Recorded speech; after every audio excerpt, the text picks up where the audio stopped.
Labas, Ieva. Labas, seniai nematyta šitoje studijoje, klausyk. Nematyta. Kaip jausmas, ar nerimų nėra? Nu kurgi čia tas nerimas bus, ypač čia, kai tokios temos, žinai, laukia paprasčiau. Į viską reikia žiūrėti paprasčiau. Tai jau dabar tada pasakok. Šiaip tai aišku, tikrai visų žiūrovas labai seniai nesimatėm ir turim naujienų.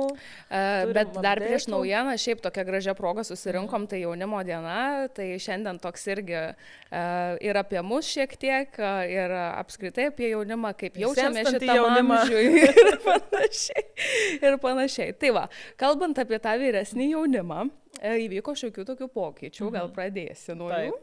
Tai kadangi supratom, kad jau šiek tiek esam tą vyresnio jauno žmogaus amžiaus ribą nuėję arba kai kas peržengė jau šitą ribą, tai bet matom, kad norim veikti ir daryti ir vis tiek dirbti su ta tikslinė auditorija, šiek tiek vyresnių jaunų žmogum, tai seniorų šiek tiek, kaip aš vadinu, šitų susibūrė daugiau ir nusprendė padaryti šiokių tokių pokyčių ir pervadinti senąją organizaciją, kad jinai būtų su pakeistu naujų pavadinimų ir šiek tiek kitokiom veiklom. Tai tampam asociacija paprasčiau. Todėl ir podcastas paprasčiau jau skamba. Tai viskas į tą paprastumą, ar Ieva, gal tu tada gali mintį paplėtoti, kaip mes čia priėjome iki šito pavadinimo ir kas čia per turinys mūsų laukia? Iš esmės, kadangi iš tikrųjų jau ir prieš tai, kai dar buvom tam jaunesnio jaunimo tarpsnį, tai kilo daug tokių idėjų ir minčių ir mieste būdavo kiek pasišneki su vyresniais jaunais žmonėm, kad atrodo visi mes kažkur esam savam rate, bet tokios kaip ir susibūrimo vietos, kad būtų visiems, jos tokios kaip ir nėra. Tai norėtųsi to ir ilgalaikiškumo, kažkokios tai bendruomenės, kur atsirastų kažkokios tai bendros veiklos, interesai tie patys ir panašiai, iš jų paskui gali išaugti ir dar kitokios veiklos. Tai va, tai kadangi visi taip užsisukę tam rutinos rate, tai nusprendėm, kad į viską reikia žiūrėti paprasčiau.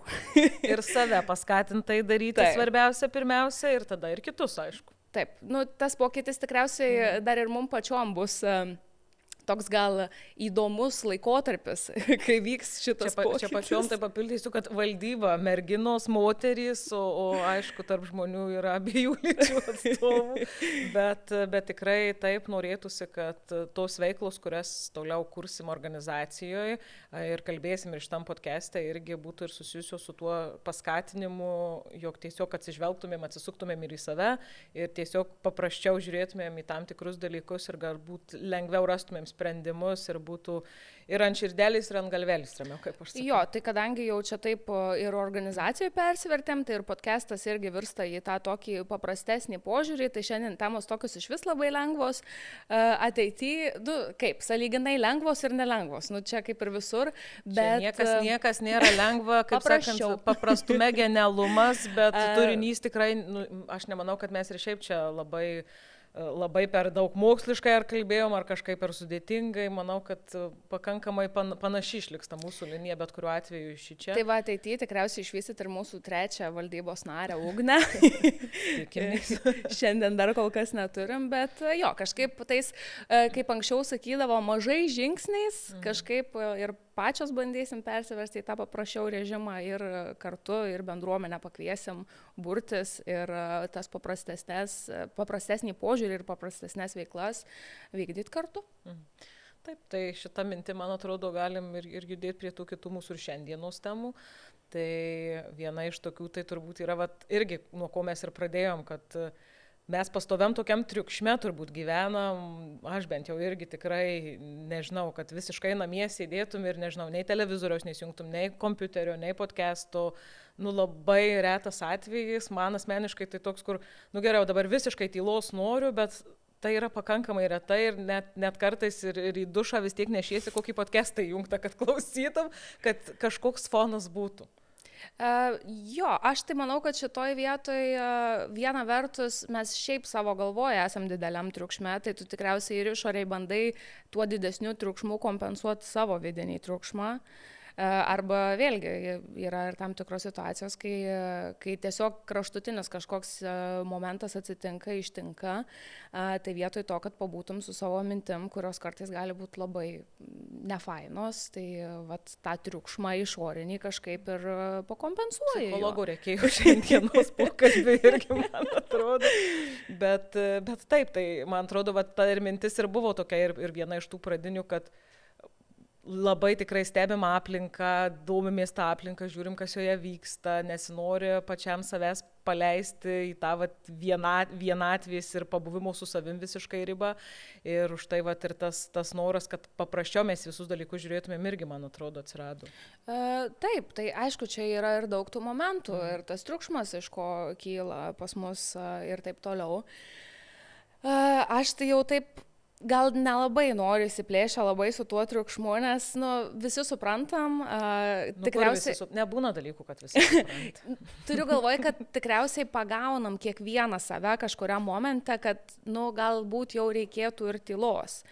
Bet ne visada taip gaunasi ir dėl aplinkybių, ir dėl paties savęs tiesiog. Bet aš galvoju, kad mes kartais dabar jau net nemokam būti ramiai. Taip, nes pripratimas vis tiek yra, tu ir darbinė aplinkoje vis tiek esi su kažkuo ar kabinete, mytai ant mytų, ta prasme, ir taip toliau, tai vienok ir kitokio atveju tas triukšmas yra.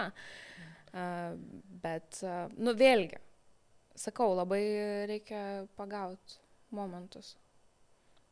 Tai šiaip tai, kaip pagautus momentus, va, čia man toks, žinai, klausimas, va, tai ką daryti? Bet kita vertus, tikriausiai ne visada reikia tą triukšmą tildyti. Bet jeigu, pavyzdžiui, esi situacijų, ne tai, kad situacijose, bet tiesiog iš viso nemoki pabūti, arba tau, nežinau, nejauku. Kreiptis pas specialistus. Gerai, einu. Kaip? Čia man atrodo, kad labai priklauso nuo kiekvieno individualiai. Kai kam tas triukšmas yra gerai ir jame gyventi yra gerai, aišku, vis tiek kažkada pratrūksi. Sakykime, kaip norim vienaip ar kitaip, kažkada pratrūksi. Pavyzdžiui, aš pati dabar ant savęs jaučiu, ne? Yra ten tam tikra kažkokia situacija, ne? Ir tu, sakykime, kelis mėnesius tu sąmoningai tiesiog triukšmu kompensuoji, kad nebūtų kada galvoti ir tiesiog... Bandai užbukinti. Taip. Ir tau labai paprasta. Bet vis tiek, pagauni save momentais, ir pačiai tas pats atsitiko, kur tiesiog atsisėdi ir galvoji, ne, dabar reikia tiesiog susidėlioti visus taškus, vis tiek, at the end of the day turi atsistėti ir susidėlioti visus taškus anie tyloj. Tai, man atrodo, čia šitoj tematikoje yra du dalykai, turbūt viena, kai tu esi sudėtingose situacijose arba tu iš tų situacijų tiesiog bandai pabėgti ir tada bandai užglaistyti kažko kitu, ir kita, kad tiesiog in general tu nesugebi būti ramumo ir su savim, kad tau visada reikia kažko aplinkui. Tai čia, man atrodo, reikia atkreipti labai dėmesį į save. O kitas dalykas iš to visai panašus, tai irgi, kad mes visada esam tam stebėjimo fazėje, pasižiūrim, kas vyksta, sekam social media.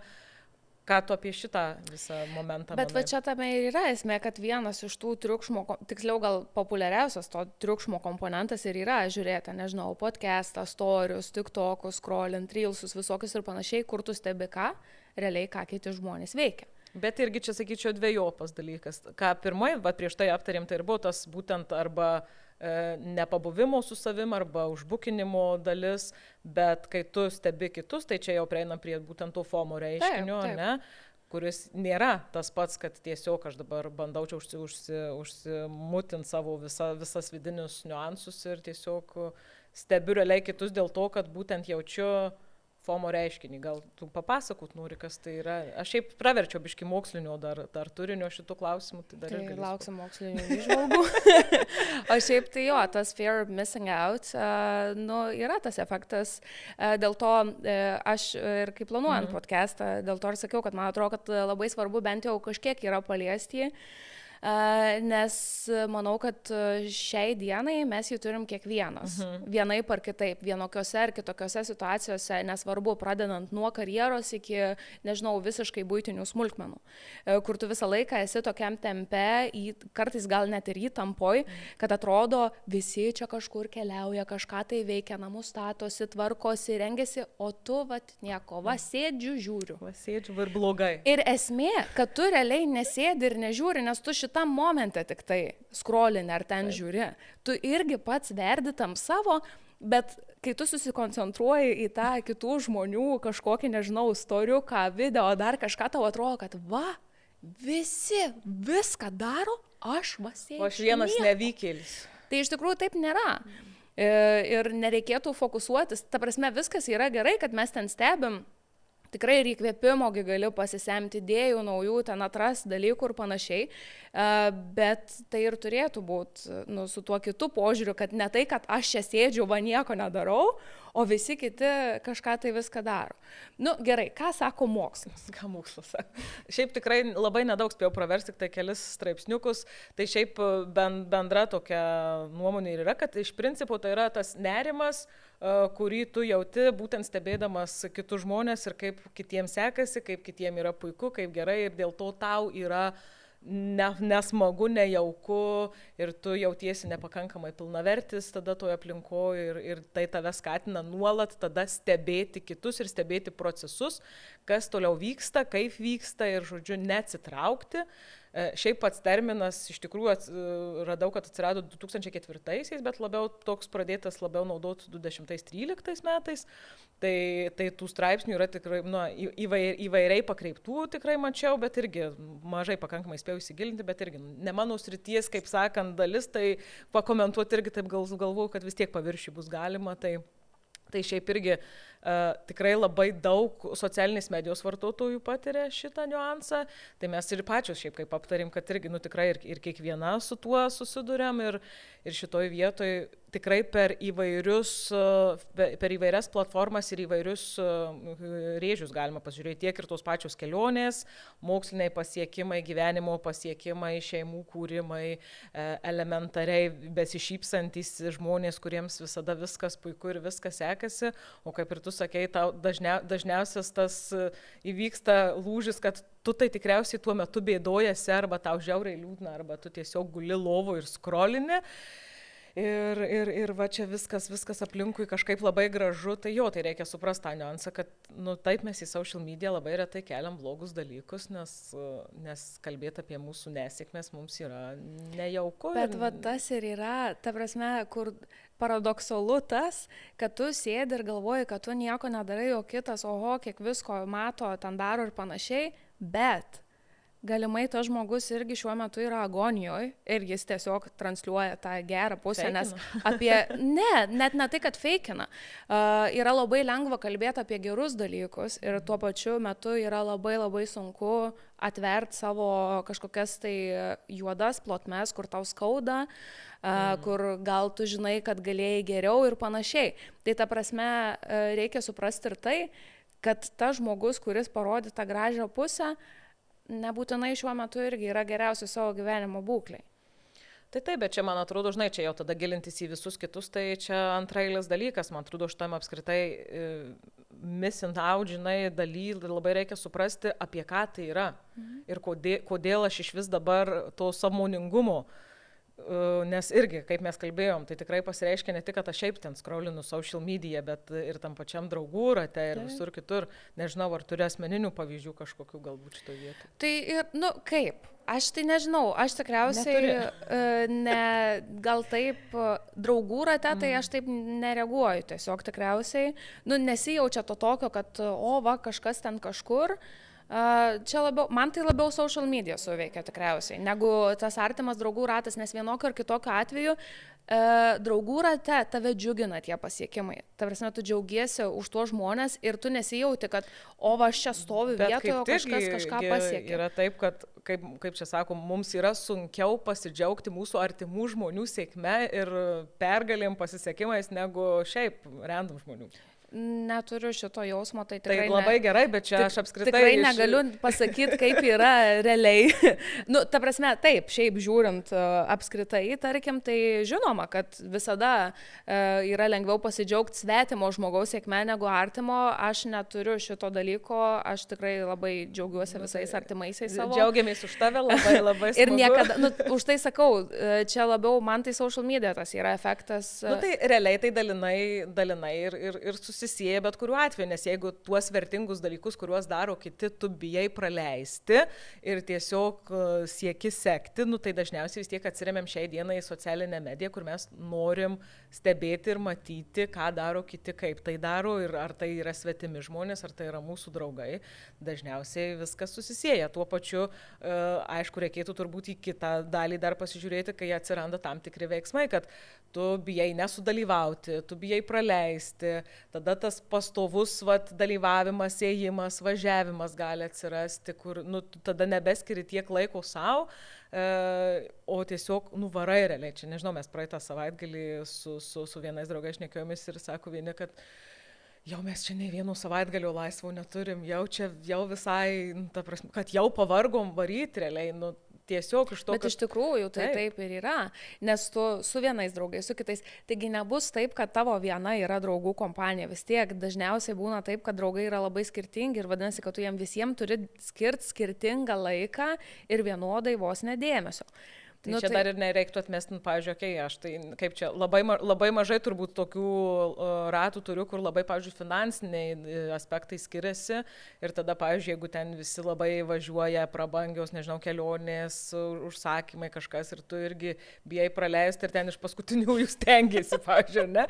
Nu, tai irgi realiai tai tavo ir piniginiai gali atsiliepti. Šiaip dar iš vieno iš straipsnių mokslinio, kur buvo analizė irgi daryta apie tai, kaip, pavyzdžiui, irgi FOMO efektas paskui atsiliepia ir valgymo sutrikimams, kad nu, realiai ta įtampa ir nerimas gali tau sudaryti tokias sąlygas, kad na, ir ten prasidės jau valgymo sutrikimai. Bet ir šiaip, kiekvienas labai skirtingai stresą toleruojam ir taip. Kiekvienam skirtingi dalykai pareina, kaip aš sakau.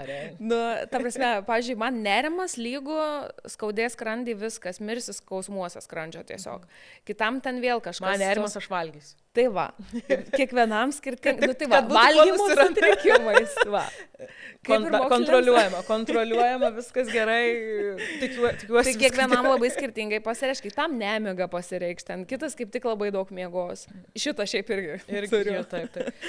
Bet ir šiaip, aišku, kur irgi buvo užsiminus apie tai, kad šiaip efektas gali turėti dalinai ir teigiamą pusę, jog paskatins tave kaip tik motyvuos kažką daryti ir na, tu matysi, kad kiti daro ir aš tada darau. Tai tik irgi ten, man atrodo, kad plona pakankamai riba tarp tikriausiai.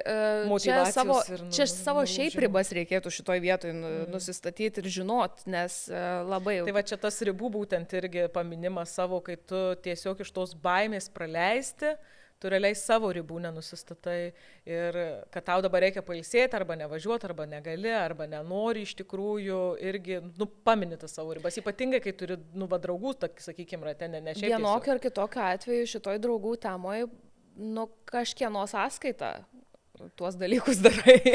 Arba miego, arba savo poilsio laiko savo, kažkokios knygos paskaitimo. Nu, šiaip gal žmonės tiesiog turi laiko draugams, kiti žinai.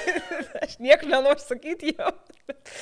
Skambėjo taip, kad labai alokuoji draugam tik laiką specifiškai. Šiaip dar prieš tuos draugus dar turim nuomonių žmonių. Taip. Pas mane nelabai kažkas. Šiaip tai aš galiu padėkoti, kad buvo nemažai parašyta. Ir buvo ten labai apie draugus buvo rašyta. Kažkaip iš karto į tą draugų temą, nes mes čia toks backstory, tai kad klausėm žmonių ir apie FOMO, kas jiems yra FOMO, ir tada apie draugystės po 25 metų. Tai kažkaip labai nušoko pas mane iš karto visi jau į tas draugystės. Visi pas tave pas draugus, tuo jau aš atsiverčiu archyvuką. Tai buvo pats pirmas ir yra, kad grupčiate prisitaikymas ir darimas daugiau nei norėtum iš tikrųjų ir labai daug skirtingų social media buvo kampų, kad pasižiūriu, kiek visi daug keliauja, o aš atrodo ir negaliu savo tiek leisti, tiek darbo prasme, tiek finansų prasme. Nu, tai va, paskui ten buvo, kur paskrolinu, visi ten su namų raktai išlaistosi, o aš nuomojamam bute sėdžiu. Tai va tokių pas mane, kažkaip į materialius dalykus ir draugystės atsirėmė. Taip, tikrai su tais raktais tai filinu. Lemba, nu jo, gražu pasižiūrėti, bet sunku. Šiaip pas mane tai čia buvo, bijau ten praleisti vieną, kitą, trečią čia tokių dalykų. Tada vat, susitikimai su draugais, kad susitikimai su draugais galima irgi kelia kažkokius jausmus, būtent, kad bijai praleisti tiek tuos susitikimus su tais draugais, tiek būnant su jais kažką bijai praleisti. Nes irgi, čia turbūt gal irgi iš asmeninės dar patirties toks, kur būna draugų ratų, kur, sakykime, tu tiesiog yra didesnė grupė, kur nebus taip, kad visi visada gal susirenka ir tada, kai kažko nebūna, tai tu jauties, kad blembo, bet taip ir atsitinka. Už tai, kad kitą kartą tu susitinki, kažką prisimeni, bet tavęs tai nebuvo. Tai, kaip ir... Tada linksmesnis praleisti metinių datą. Čia galimai galėtų pasibaigti ir labai blogai. Bet čia toks... Žiūrint kokių metinių. Praleisti kažką gerą, kažkokią gerą galimybę, progą, šitas irgi turbūt galima paplėtoti, nes man irgi toks... Bet čia vėlgi, tas praleisti galimybę, tų galimybių 100 dabar. Faktas, kad į visas tu jas ir nesuspėsi. Bet dabar yra... Bet tai šiaip aš labai filinu šitą jausmą, kur dabar yra galimybė ir... Kaip tu dabar ją gali praeiti? O jeigu nebus paskui? Tai susikursi kitą. Tai baimė tai nedingsta. Nerimas tai nedingsta.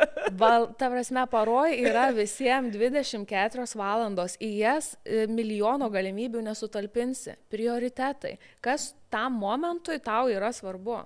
Šitas irgi, ta prasme, yra labai svarbu žinot, kas tau tam momente yra dabar. Bet jeigu, svarbu. Žinai, aš žiūriu long terminį big picture, ne, ir aš matau, kad jeigu dabar padarysiu čia šitą, nes gavau pasiūlymą, galimybę, ir čia gali daug dalykų nuo to pasikeisti, ir aš bijau praleisti. Tai bet vėlgi prioritetai. Tai jeigu ilgalaikiai perspektyvoje nori daryti dalykus, tai vadinasi, kad kažką kito turėsi paaukoti. Tai nebus taip, kad tu viską. Aš visą laiką visiems ir gimtadienio progą linkiu gyvenimą semt saujom, bet atsakingai. Atsakingai vartoti. Taip, ir dar turim, kad jo keliauja, ištisai atrodo, nieks nedirba, tik keliauja. Šitas tai buvo, aš nežinau, kiek žmonių tą patį, tiesiog su tom kelionėm, matyt, žmonės bijo nepamatyti viso pasaulio. Bet irgi gal, ir tose kelionės, taip, aš irgi keliu gražius dažniausiai istorikus, taip, nesąmonių nekeliu. Arba kad ten kažkas nepavyko retai keliu, nebent close friendam kokį. Bet šiaip tai yra tas niuansas, kad taip, tu pasižiūri, kad vieni ten nukeliauja. Aš labai paprastą pasakysiu iš savo patirties.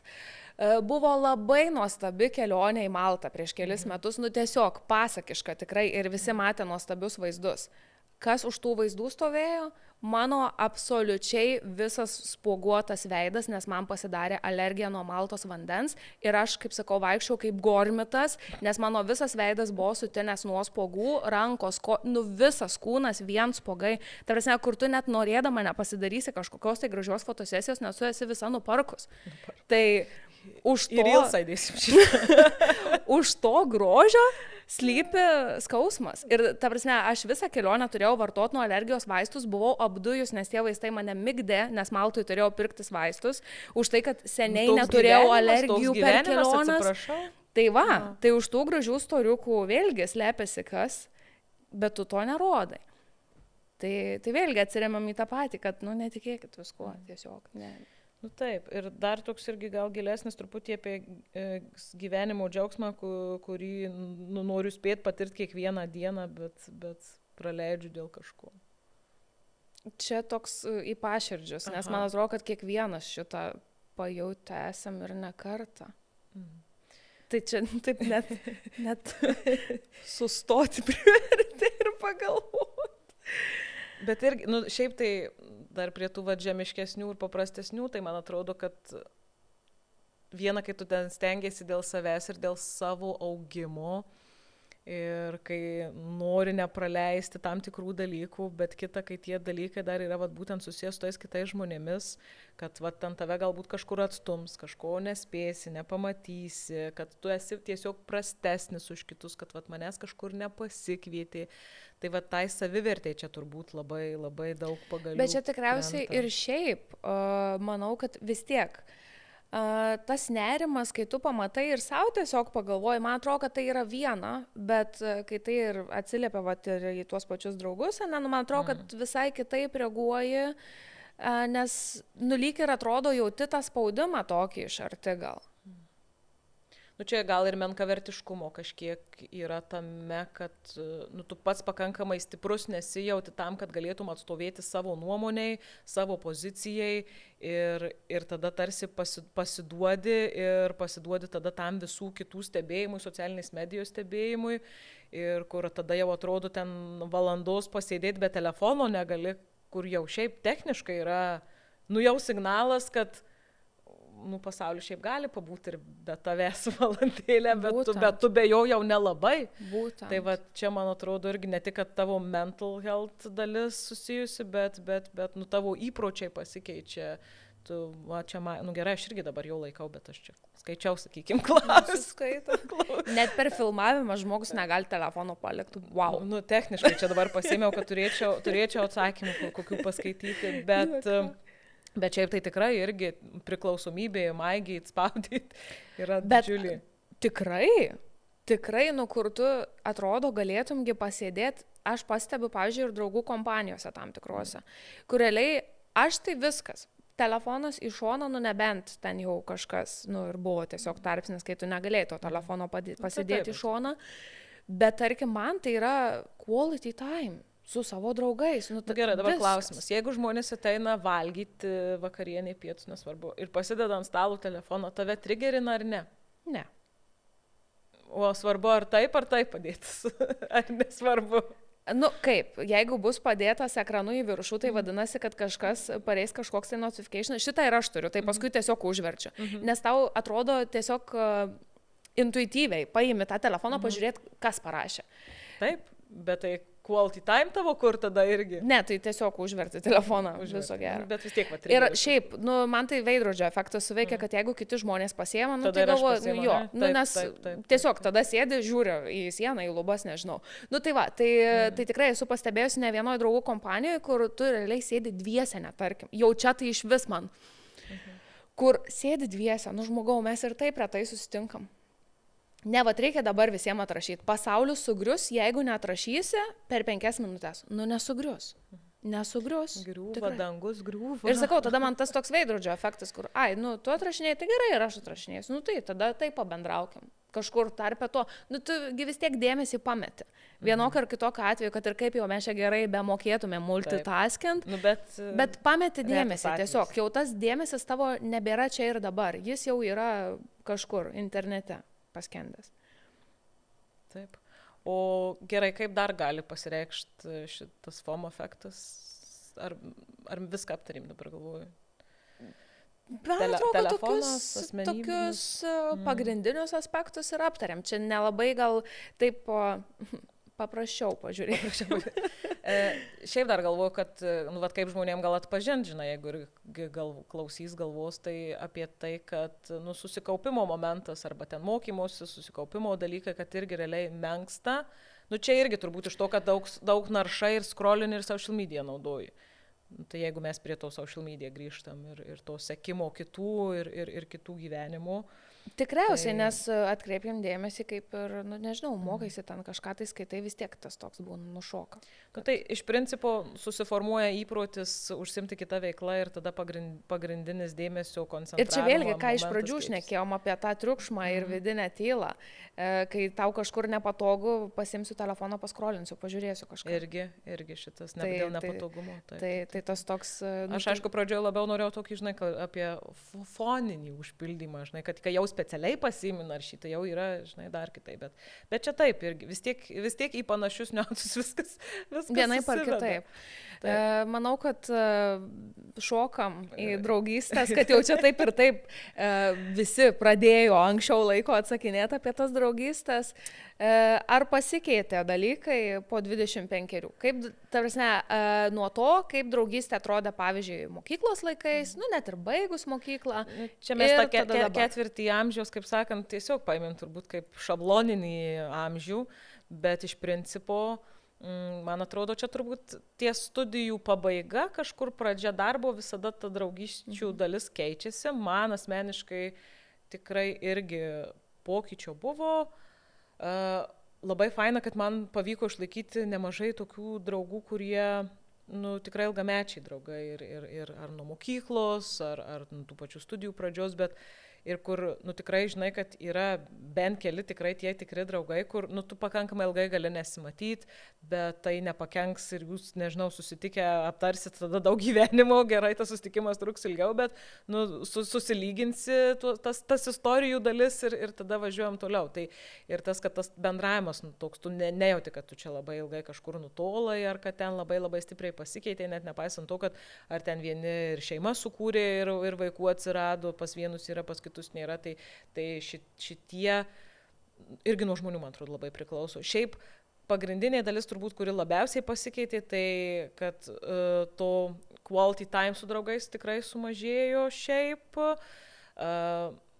Bendro laisvalaikio irgi pakankamai sumažėjo, visada reikia planuotis, ta prasme, mes visus susitikimus planuojame. Kalendorių, kur tikrai visi atsiverčia ir tai kada jūs galite dabar visi, sakykit, arba ne ten ir 2 ir 3, tai kada užsibukinam laiką, tai turim užsibukinti kalendorių laiką tam, kad susitiktumėm su draugais ir tai ir visai gerai, ir visai liūdna kartais, kad tarsi, kaip ir negali to skirti bet kada laiko, nors aišku, aš kažkuriam podcast'e, man atrodo, sakiau, kad man kartais labai liūdna, kad man žmonės bijo parašyti, nes sako, kad tu vis tiek laiko neturėsi ir kur, kaip tik parašykit, jeigu galit, rašykit, nes aš iš tikrųjų gal aš pirma parašyti turiu, tikrai kartais gal mažiau laiko, bet čia irgi čia negali lyginti nepalyginamų dalykų, kiekvieno ten ta žmogaus para visų vienoda. Tai tai čia tikriausiai dar gal kokie pokyčiai, tai irgi aišku, tas šeimininių statusų pasikeitimas arba irgi antrų pusių pasikeitimai, jeigu atsirado tos antros pusės, jeigu ten seni draugai ir ar neturėjo, ar keitėsi, tai irgi tada tos draugų kompanijos keičiasi, sklaidosi ir tada tas santykis, aišku, kad jisai kažkiek silpnėja turbūt. Kuo daugiau naujų žmonių ateina ir kuo jie vėliau ateina, tuo tas santykis, man atrodo, pakankamai silpnesnis yra. Bet čia tikriausiai irgi priklauso, ypač su didelė draugų grupė, visada bus taip, kad nebus taip, kad visi vienodai sutarė ir visi vienodą ryšį. Net nebūtinai yra apie didelę, bet kur, pavyzdžiui, nežinau, man yra buvo, kur tu labai gerai suvaibini su žmogum ir atrodo, kad šiaip atrodo, kur iš tos serijos, kur seniai mes labai pažįstami jaučiasi ir tada jau pradedi bendrauti, bet, tarsi kaip ir gali atsiverti, bet kažkur tas gilumo momentas jisai kažkur pasimeta. Tai, nežinau, čia gal tiesiog mano patirtis tokia, bet aš tendenciją tokią pastebiu, nes irgi, aišku, šiaip tie nauji žmonės, bet kuriuo atveju, kad jie atsirastų artimiausioj tavo aplinkoj, šitam jau vis vyresniam amžiui vis sunkiau, kad neatsirastų per draugus, o tiesiog paprastuoju kažkokiu keliu, nežinau, netyčia susipažinot, susitikot darbe kažkur, tai kad ne per draugus ateitų turbūt retesnis atvejis. Ir tas kelias, man atrodo, sunkesnis jau yra vienas pas kitą. Čia net ne apie tai, kad kelias į mano širdį, čia kad nuskambėt, bet tiesiog kelias vienas pas kitą, jau jis yra daug sudėtingesnis. Taip, ir juo labiau iš to pačio darbo, jeigu tai yra, tai irgi tada irgi pradedi svarstyti, ar iš darbo žmogų verta tiek prisivesnės, tiek tai yra bendradarbis, vis tiek kažkokia riba turi būti ir taip toliau. Tai čia daug tokių niuansų. Bet iš principo aš tai matau pagrindinį pokytį, kaip ir sakiau, trumpėja laiko bendrauti, galbūt gilumas priklauso nuo žmonių, bet iš principo taip. Šiek tiek kitoks tas bendravimas. Aišku, visa kita yra ten, jeigu daug laisvalaikio leidi, nežinau, ten laukia kepiesi, kepsniukus, visa kita, nežinau, tai yra dar viena, bet irgi tada jau tas laikas pramoginis ten su šeimom kartu, draugų kompanijom irgi tas toks šventinis, jis labiau tada toks ne giluminis, bet tiesiog šventinis, vadinčiau šito tai. Nėra blogai. Nėra blogai, irgi taip. Šiaip labai rezonuoja daug kas, ką sakai. Aš gal dar pridėčiau tokį, kas man atsitiko, tai su tais kiekvienais metais kažkaip tu atrandi racijos savy tiesiog atmesti žmonės, su kuriais tavo vertybės nesutampa. Viena, nes irgi vėlgi tas gylis. Tam jaunesniam laikotarpį tu jo gal per daug ir neieškai iš tikrųjų. Bet paskui su tais pačiais metais tu... Nebėra apie ką kalbėti. Ne tai, kad net nėra apie ką kalbėti, bet matai, kad žmogaus vertybės nesutampa su tavo vertybėm ir atras savyto vidinio tokio stiprumo, gal sakyčiau, sudėti taškus ir pasakyti, ne, mum nepakeliui. Viskas. Šita draugystė buvo graži, bet ji tik buvo. Kas turi pradžią, turi ir pabaigą, ir taip. Tai va šitas irgi sakyčiau, aišku, ten apie tą laiką, tai jau čia net nekalbu, ta prasme, kur anksčiau būdavo, ten nežinau, ką po mokyklos veiksi, ten, žinai, tipo, tai einam kažkur, o dabar, po mėnesio turi laiką. Po 2 galimai. Aš iškart gal tada irgi paskaitau. Jo, nes čia irgi turėjom situacijų. Pasidalino žmonės, nežinau, kažkaip, sakyčiau, draugų, bet aš taip ir galvoju, kad tai bus FOMO tema, kažkaip gal labiau tabu tokia, su draugystėm paprasčiau. Tai FOMO, žinai, kiti net neįvardina, kad yra jiems tai, ne, kai tik susimastai, kad blemba iš tikrųjų, aš čia bijau praleisti ir tą, ir aną, ir man iš tikrųjų gal visgi yra FOMO, pajautęs esi. Bet šiaip, pavyzdžiui, pas mane tai buvo tokių persipynusių, kur, pavyzdžiui, jeigu pradžioj į FOMO buvo su šitom draugystėm, tai paskui atvirkščiai irgi persipinė su tuo bijojimu praleis, kur, pavyzdžiui, group chatas yra žmonių, tu jau susiderini jau tą kalendoriaus laiką. Ir tada vienas ten žmogus pradingsta. Nei sveiki, ten atsitiko kažkas, nebūsiu dar. Tiesiog dingsta žmogus. Paiešką biškai reikia skelbti. Tai, bet irgi tokių persipynusių atsirado tiek ten, tiek ten. Bet irgi toks pagrindinis, tai iš tikrųjų, apie ką mes dabar ir kalbam. Pagrindas, tai žinoma, buvo kalendoriai, susiderinimas. Kiti ten turi savo sistemas, kaip jie suderint. Kažkaip, sakyčiau, kaip čia, pas mus yra taip. Arba kuriam nors šiandien pats užimčiausias žmogus savo pagrindinės dienas surašo ir tada kiti sako, ar gali, ar ne. Ir tada atsiranda. Arba balsavimas koks nors, arba dar kaip nors. Su tais polais irgi iš tikrųjų būna įdomių situacijų visokių, kur reikia skatinti žmonės pabalsuoti, labiausiai negaliu pakęsti. Taip, ypač jeigu didesnė žmonių grupė, tai gaudyk vėl laukuose. Greitai, tik, ne. Tai va, jo, ir tada irgi tas toks, atrodo, tai tu nori tada susitikti, ar nenori? Kur tavo motyvacija? Tai dabar aš turiu už visus norėti, ar čia kitas turi už visus norėti. Žodžiu, man tas, tai kas dabar imsis iniciatyvos? Va šiaip šitas, didesnėse draugų kompanijose mane labai kartais erzina, kad vis tiek ta dinamika grupės vis tiek jinai yra tokia, kokia yra, kad turi kažkas šiek tiek užvedantis atsirasti. Bet jo, tai čia... dar buvo, kur kad jau mes esam kaip ir vyresni, jau kaip ir gali sau leisti kelionę su draugais, ne su tėvais. Bet niekaip netrandi laiko, arba pradeda pyktis dėl šalies nesutarė, arba tada ką veikti. Nes vienas nori, ir šitas momentas, ir tada ten, kad vienas, pavyzdžiui, nori aktyvių atostogų, pažintinės tokios kelionės, o kitas pagulėti. Čia jau porų žmonėms būna sunku šitą susiderinti, čia dar 10. Tai va, šitas irgi buvo plačiai tai paprašytas. Jeigu ne Turkija, žinai, ne viskas skaičiuotų, tai... Tai jo, šitie gerai, aš galiu paskaityti. Pagrindiniai tokie buvo pas mane. Taip, tai čia mes klausim, kaip pasikeitė arba kokios situacijos po draugystėje po 25, tai žodžiu pasikeitė radikaliai, artimų ratas gryninasi, kinta, atsiranda tvirtesnės naujos pažintys, draugystės, pokalbiai nueina labiau į gylį, daugiau vertini gyvus susitikimus ir skiriama laikas, stebi, kaip keičiasi kitų gyvenimai ir ateina labai daug džiaugsmo už draugus, kurie sėkmingai auga ir tobulėja. Nėra nieko geriau, kaip stebėti, kad kitų šūkiai buvę tampa puikiais rezultatais. Čia ir šiaip, man atrodo, labai, tai va būtent čia labai toks svarbu atsirinkti tokius žmonės aplinkui save, kurie iš tikrųjų už tave pasidžiaugia ir, kaip sakau, kartais paspardo šikną, kad jeigu kažkur ten arba užsimiegojai, arba užmigai ten kažkuriam momente savo, arba agonijoje toj savo ten sukiesi, tai kad spirtų gerai šikną ir arba toliau pažiūri podcastą ir pasako, kas negerai. Pamotyvuoja arba pakomentuoja. Taip. Ir pasako, plaukų sruogos buvo tragiškai, kodėl niekas nepataisė. Kirpėjo nebuvo. Arba nusišnekėjot kažkur. Ne, gerai, taip nėra buvę, iš tikrųjų dabar čia sugalvoju, bet. Taip, atsiranda tokios draugystės kaip santuoka. Šiais laikais nedažnai užsitęsia tiek pažintys. Wow, čia šiaip geras palyginimas. Jeigu jau draugystė santuoka peragų, jau gerai. Taip, apie šėrinimą kalendorių sakėm. Sunkiau susirasti naujų draugų, nes visi užsiėmę savais gyvenimais. Tai va, čia man atrodo, kad šitoj vietoj mes irgi turim šitą dalį pas save pasikoverinę ir paprasčiau, kur tu realiai tiesiog norėtum ateit ir rasti bendraminčių, kur tau jų ieškot. Taip, tai tik per bendras kažkokias paprasto paveikti. Taip, kad tuo pačiu ir atsipalaiduoji, bet gali ir pabendrauti, tai čia svarbi.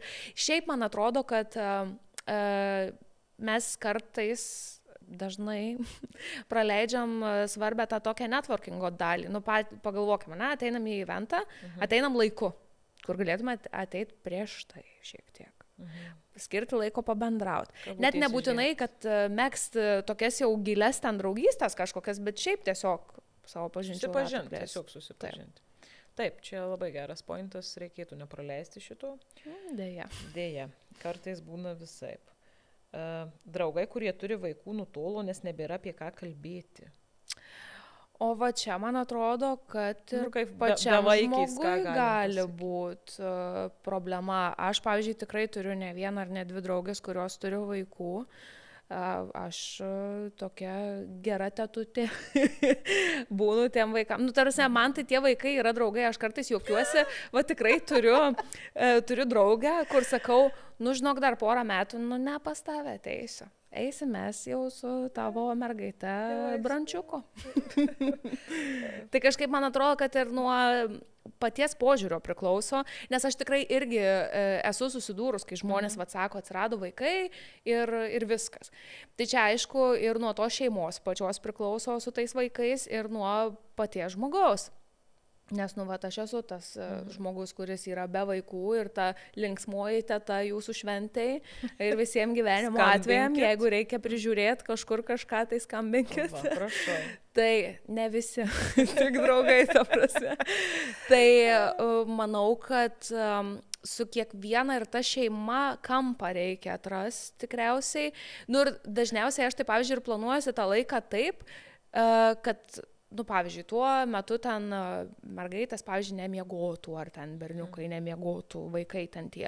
Arba kaip tik kitą kartą, kad jau gal užmigdyti, nes nori tik jau su draugais pasikalbėti. Tai kažkaip atrandi tuos kampus ir leidi tą laiką ir su vaikais, ir tuo pačiu, ir be vaikų. Tai ir čia dar kitas, man atrodo, toks yra momentas ir iš to žinutės dar sprendžiu, kad tie žmonės, kurie jau turi vaikų, kartais jaučiasi blogai, kad jiem reikės tų savo vaikus atsivest, nes galvo, kad tie neturintys netoleruoja, nenori. Bet čia man atrodo, kad tiesiog kalbėtis reikėtų tarpusavy. Pasikalbėjimo ta dalis ir tada ta gal nelabai smagi dalis, kur iš tikrųjų kartais tie tėveliai tiek užsisuka savo šeimos rate, kad... Ir dar yra tas kitas momentas. Tada tik apie save ir pasakoja dar kartais. Kai turėsi vaikų, suprasi. Labai blogai. Labai blogai. Aš sutinku, kad aš tikrai negaliu visko suprasti ir tikrai nesuprasiu. Nereikia pointinti tą prasme, kad turėsi vaikų, tai suprasi. Okei. Čia, žinai, gal kartais irgi labiau nukreipta ir į tuos, kurie labiau negatyviai, žinai, irgi atsiliepia, bet kai yra susikalbėjimas ir kai tiesiog man atrodo, kad norisi, gal čia, žinai, sentimentalus tas momentas toks, kur tu tame žmoguje, kuris yra ten tavo draugas, draugė, kuris dabar tapo tėčio ar mama, tu dar nori tą savo draugą matyti, o jis jau yra kitoks. Ir tada... Bet čia man atrodo, kad ir ne tik apie vaikus, čia ir kai atsiranda antra pusė. Tu irgi turi, realiai prisijaukinti tą žmogų, nes draugas tai realiai tau buvo kažkuris vienas iš jų. Ir tada atsiranda naujas žmogus ir tu irgi turi prie jo priprasti. Tai čia su tais vaikais lygiai taip pat. Čia yra dar vieni nauji žmonės, kuriuos tu turi prisipratinti. Kai esi vedęs, kai kuriems vienišiems atrodo, kad nebeturi nieko bendro su jais. Apsiženyje žmonės. Kaip nevedę vėl galim kažką tai. Man atrodo, kad labai nuo antros pusės priklauso. Taip, įsitraukimo antros pusės, aišku, tikrai įvairių atvejų mes irgi, man atrodo, buvom aptarinėję, kur ten leidžia, neleidžia, visa kita, tai čia turbūt nuo visų tų dalių priklausys, bet šiaip aš taip, nes pas mane tai tokių, kai nebuvo, ir dabar klausau, kaip pirmą kartą, nes savus tai aš jau perskaičiau, suvirškinspėjau. Jo, o čia dabar klausau ir galvoju, šiaip liūdna. Kad tokių situacijų yra, kad, realiai atrodo lygioj vietoj, savo susikūrė problemų. Yra kaip yra, tai žmonės taip jaučiasi, taip vienišiams, nežinau, ar vienišiams taip atrodo, jeigu ten labai įsimylėjus porą, tai gal tikrai kartais jautiesi kaip šuniui penktą koją, bet... Nežinau. Matys, gerai, susiras naujų draugų, nes visi užsiėmė, nežinau, ar skaičiau šitą? Ne.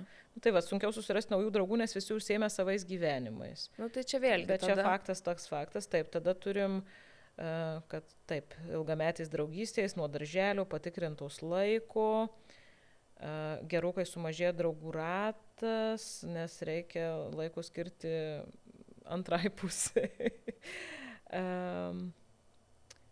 Jei tu draugam neparašysi, tai draugai tavęs niekada ir neprisimins. Čia jau šiek tiek raudona vėliava mosuoti norėčiau pradėti. Ne, aš irgi čia visai atliepiu iš ten, kur sakiau, sakau, kartais žmonės bijo parašyti, nesako, nes vis tiek neturėsi laiko. Tai jei neparašysi. Taip, bet nėra taip, kad tik tai tu rašytum arba tik tai tau rašytų. Nes ta prasme, aš ir tau kiek kartų esu sakius, alio, gal jau kur nors kažkur. Tai čia toks, kaip tu tą dalyką priimi, aš tai dažniausiai su juoku priimu, nes aš irgi būnu kartais toj kitoj valties pusėje, kur tikrai neparašai, nes arba ten nenori tuo metu, blogai jautiesi, arba galvoji, reikia parašyti.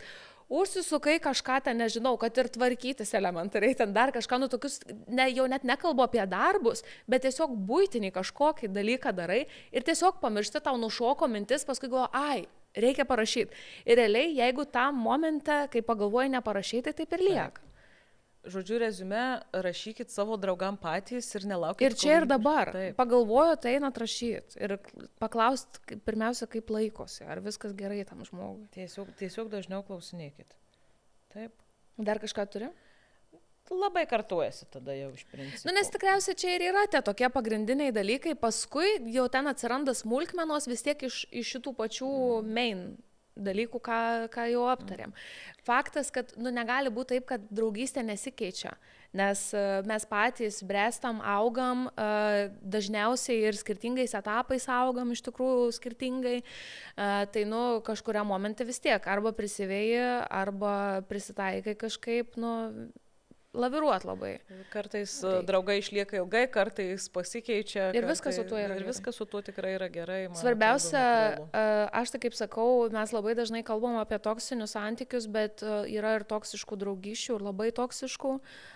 Tai svarbu juose neužsibūti irgi. Ir turėti savį to tokio vidinio užsispyrimo, pasakyti ne ir nutraukti šitą nemalonų santykį. Ir nemalonų santykį ir su social media rekomenduoju irgi per daug neužlaikant, kaip sakant. Čia dar sunkiau, man atrodo. Čia šiaip iš tų rekomendacijų, man atrodo, tai ir FOMO atliepiant, ir draugų santykių pagerinant, tai irgi tiek su notificationai savo ten sustvarkyti, tiek su laiku socialiniai medijai, tiek galvoti ir savo tą stuburą stiprinti ir gerinti, man atrodo, reikėtų. Ir tiesiog atsparumą ir savivertę didinti ir, žodžiu, žiūrėti labiau irgi į save ir vertinti ir savo veiksmus ir kas vyksta. Visa tai suplaukia į tai, kad reikia žiūrėti paprasčiau į dalykus ir iš tikrųjų neapsisunkint.